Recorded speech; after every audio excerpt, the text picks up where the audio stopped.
This is my handy little thing here.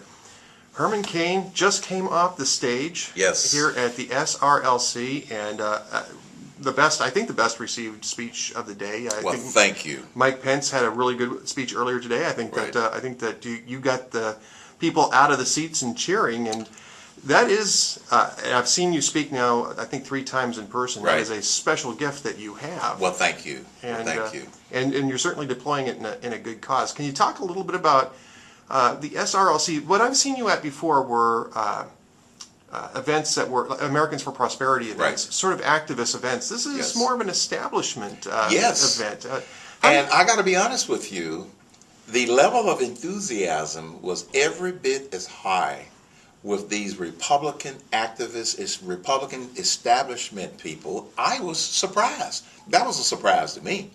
I figured that they would be a little bit more stodgy, a little bit more laid back. See, I was in Wisconsin last week where I spoke at 3 Tea Party rallies around the state that was set up by Americans for Prosperity, Milwaukee, Green Bay, and Eau Claire, and the crowds were electric, as I have experienced with every one of the Tea Party events and rallies that I've spoken at around the country. And so when I came here, I knew that many of the people were associated with their respective state Republican Party, or they were active, and I met some committed men and committed women, and there were a lot of Georgia Republicans that were here who were active in their districts. And so what I've discovered is that they are just as fired up and they are just as mad as the people who come to tea parties. There's no difference. There's really no difference. You saw the response. I did. And I can tell from the response the passion that people have for taking back our government. And so after I heard part of Haley Barbour's speech and I heard part of Congressman Pence's speech, they did a good job of talking about some of the issues, talking about some of the bills, and talking about some of the things that they're closer to. So I told myself, well, maybe I just need to fire them up about the American dream. And they were just ready for that kind of message. Because as you know, the liberals want us to not believe that we can change things. That's what they want us to believe. And I said, I'm going to go out here and see if I can't reinstill in people the fact that all we have to do is believe it. We can make it happen. We've done it before, and we can do it again. Yeah, I noted during the speech you had a couple of really great points. Well, obviously more than a couple of really great points, but one thing that really spoke to me, I was just writing about this today, I've written about it in the past. You're talking about unalienable rights. Yes. Not unalienable guarantees. Yes. And I think this is a point that's lost. I was outside yesterday, and I came across this very lonely little protest from Amnesty International that had maybe about half a dozen people, no more than about half a dozen people, and took a picture of it just to show people there's not a whole lot of protest out here, which also kind of surprised me about this. But the protests, they were holding signs that say, healthcare is a human right, and housing is a human right. Right. And so I was writing about that today and talking about how those aren't rights. I mean, certainly things that you want to aspire to, but they're not rights. And I was wondering what would you say to those young people that were standing on the corner that was saying that these things are rights? I would say healthcare is a responsibility. Eating is a responsibility. Shelter is a responsibility.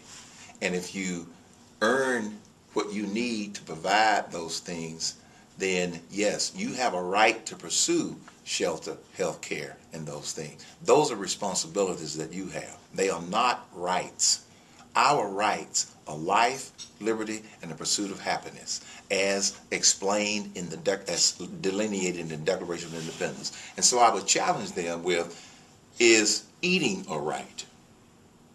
And they'll stop and go, well, we have a right to eat, yes, but whose responsibility is it? Is it the government's? Right. And so I would challenge them. I challenge them in that way, in terms of saying, well, is eating a right? And I get a lot of liberals who will not answer the question and go back and say, well, healthcare is a right. Yeah. Based on what? So they don't have a legitimate argument to try to defend that it is a right. I agree with that. Now, before I run out of power on this thing, because it looks like I'm going to run out of power on this thing, I might just have to jot down some notes afterwards, but The last line of your speech was interesting. When you came back and did your encore, Yes. you kind of hinted that there might be another candidate on the horizon for 2012 after we get past the midterms. I did that because after going through my bout with cancer that I talked about, Yes. I knew that, and I'm a very faith-driven person, I knew that God did not keep me around to play golf 3 times a week and go on endless cruises, or take endless vacations. And so my life has been unfolding. Now where it's going to end up, I don't know. I got into radio literally by accident, and my radio career has taken off. Not only do I have my nightly radio show, but I'm also the substitute for Neil Boort's syndicated guy whenever he's out. And so I've gotten a lot of exposure nationally by way of the radio. I'm a regular contributor on Fox News. And so I'm getting a lot of exposure, and not just responding to the compliments coming from people, but you need to have good name ID if you're going to do something as bold as run for a big office. Now, I never said to myself when I was growing up as a young man, I want to be president of the United States. I never even uttered those words, within the last 10 years. That wasn't something that I set my sight on. But Ed, here's what I am driven by. I am driven by getting this country back on track. And if I can be a catalyst in some way to be able to help do that, and if that means running for the highest office in the land, if that's what God wants me to do, if things come together the way they could come together, because I got a few, benchmarks that I'm looking at along the way before I, seriously say I'm going to do something like that. If that is what I'm supposed to do, then I'll do it. Because someone said earlier, which I think describes the situation we are in. People have gone from, hesitant about the future to fearful. And when people are afraid, I was on the plane flying down today from Atlanta, and there was a lady sitting next to me who was a 6th grade teacher. Unsolicited, she said, I'm afraid for the future of this country.